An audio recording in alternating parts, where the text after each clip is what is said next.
Hey everyone, and welcome back. So you're thinking about buying or selling a home? Awesome. You've probably binged all the Selling Sunset episodes, scrolled through endless listings, and pictured yourself living that perfect home owning dream, right? But what if I told you there is a whole secret handbook to real estate that nobody gives you? The things that can make the difference between smooth sailing and feeling like you're wrestling a grizzly bear. Well, guess what? Today, I'm ripping out those pages and sharing them with you.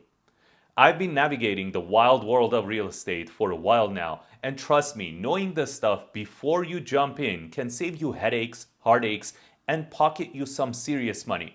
So grab your coffee, get comfy, and let's dive into the unspoken truths of buying and selling your home. All right, first up, let's talk negotiations. Most people think it's like buying a car. You haggle over the price, shake hands, done, right? Wrong. In most real estate deals, you're actually signing up for potentially 3 rounds in negotiation ring. Round one is the one everyone knows, the initial offer. This is where you agree on the main price and terms. Standard stuff. I'll make a separate video about the terms. But then comes round two, the appraisal. What happens if the bank's appraiser says the house isn't worth what you agreed to pay? Even if you said you wouldn't back out over the appraisal, suddenly everyone's back at the table. It happens more often than you think. Especially lately, banks are being super cautious. Sometimes you might even see multiple appraisers. And just when you think you're safe, round three kicks in. The repair requests. After the home inspection, buyers often come back with a list of things they want fixed. Now, technically, many homes are sold as is, but asking for repairs, especially on big ticket items, is still pretty common. Hot tip alert. Sellers, by the time you hit round three, you are likely exhausted. You've cleaned, prepped, staged, and strangers roam through your sanctuary.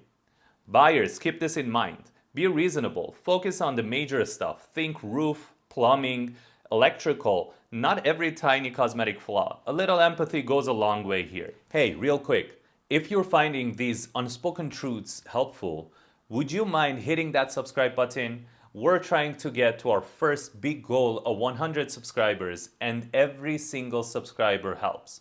Okay, now back to the video. Now let's talk about how people negotiate. I see two main styles out there. First, you've got the old school negotiator. Think bare knuckle boxer. They believe everything is a negotiation. They want to feel like they fought hard for every penny, maybe even walked away a couple of times. And confession, I was kind of raised that way. Then there is the modern negotiator, more like a quick handshake deal. They're straightforward. They want to say, here's my best offer, take it or leave it. No games, just business. Let me know in the comments, by the way, which one you are. But both of these styles have their own pros and cons. The tricky part is when these two styles meet, it can get interesting. So know yourself. Which style are you? And be prepared to adapt, especially depending on whether it's a buyer's or a seller's market. If as a buyer you try to walk away from a real estate deal in a seller's market, you might lose your opportunity to even purchase that property. Okay, this next one is critical. Your choice of lender can literally make or break your deal. Seriously, forget just going with the giant bank your parents used forever ago, unless they're really amazing. What you need is a lender who's responsive, communicates, and is fast. Someone who can get you properly underwritten, not just pre-qualified quickly. Think 12 days or less for full approval if possible. Buyers, when you make an offer, try really hard to have what's called a DU approval, desktop underwriter. It basically means a computer system has already vetted your financials. It's way stronger than a simple pre-qualification letter. And sellers, if an offer comes in with just a pre-qual, don't be afraid to push back. Ask for that DU approval. You can even suggest they get cross-qualified with your preferred lender to make sure they're solid. Remember, the lender holds a lot of power. Now, cash versus financing. You hear cash is king, right? Well, despite what some gurus might tell you, in most situations, it still is. But why is that the case? With a financed offer, you're waiting on underwriters, appraisals, last-minute document requests, etc. It's a nail-biting process. With cash, you see the proof of funds and boom, The hurdle is gone. Lending rules are tightening up, making financing trickier. So yeah, cash buyers might angle for a slight discount, but the peace of mind they offer sellers is huge. Now let's talk showings. How many showings does it take to get an offer? And that's a great question. It really boils down to your pricing strategy. Price it high, above market, and it's crickets. Few showings, maybe a lowball offer, and that's if you're lucky. Now, price it right at market value.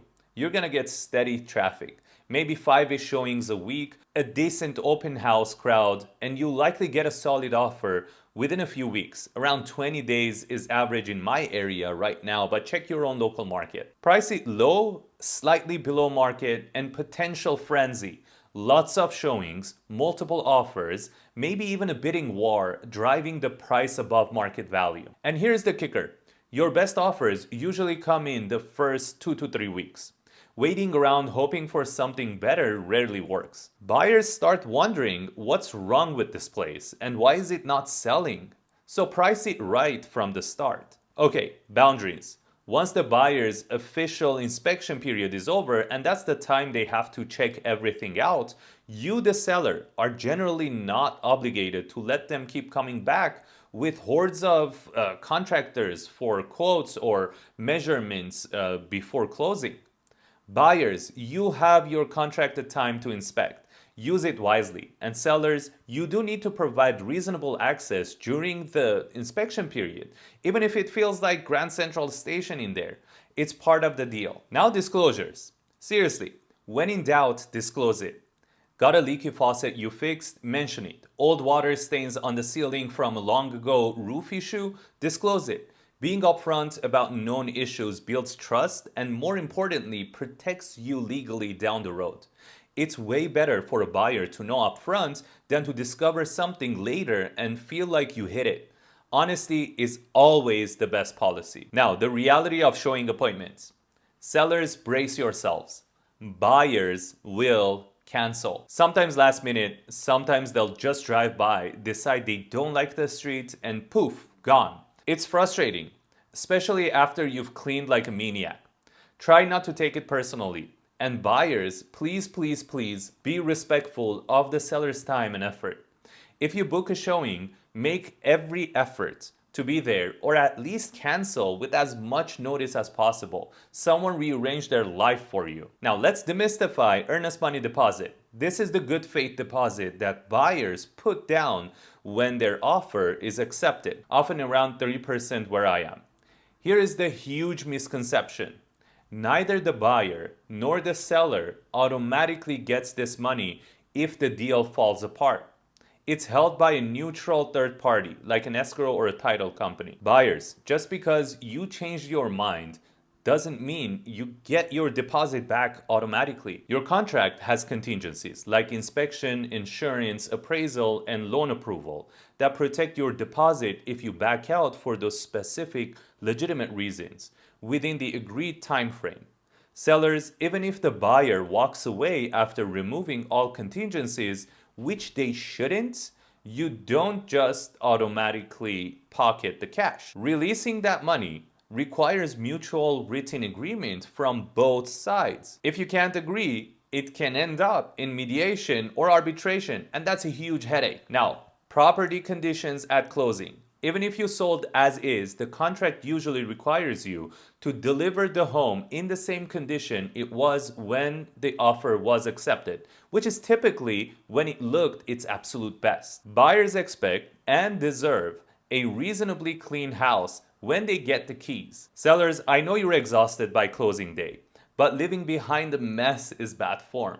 My strong advice, hire professional cleaners before you move out. You'll be too exhausted to do a good job, and it's a great final touch. Your future self will thank you. Finally, remember this. It ain't over till it's over. Just because your house is under contract or in escrow doesn't mean it's sold. Deals can and sometimes do fall apart before closing. The whole escrow period can feel like an emotional roller coaster. It's stressful, but it is temporary. Try to breathe. Buyers, make sure you have funds ready for inspection, appraisals, and closing costs. Sellers, work with qualified buyers and a great agent who can anticipate and navigate potential bumps. Now look, buying or selling a home is a huge deal. It can be stressful, confusing, and yeah, sometimes painful. But I promise you, just like running a marathon, once you cross that finish line and you're holding those keys or that check, you'll mostly forget the tough parts. You'll look around your new place or look back at the successful sale and think, okay, yeah, that was worth it. Going in armed with realistic expectations and knowing these unspoken rules makes the entire journey so much smoother. Now, I really hope this peek behind the curtain was helpful. If it was, do me a huge favor and hit that like button down below. It really helps the channel, and subscribe if you haven't already, so you don't miss out on more real estate tips and truths. Thanks so much for watching, stay savvy, and I'll see you in the next video.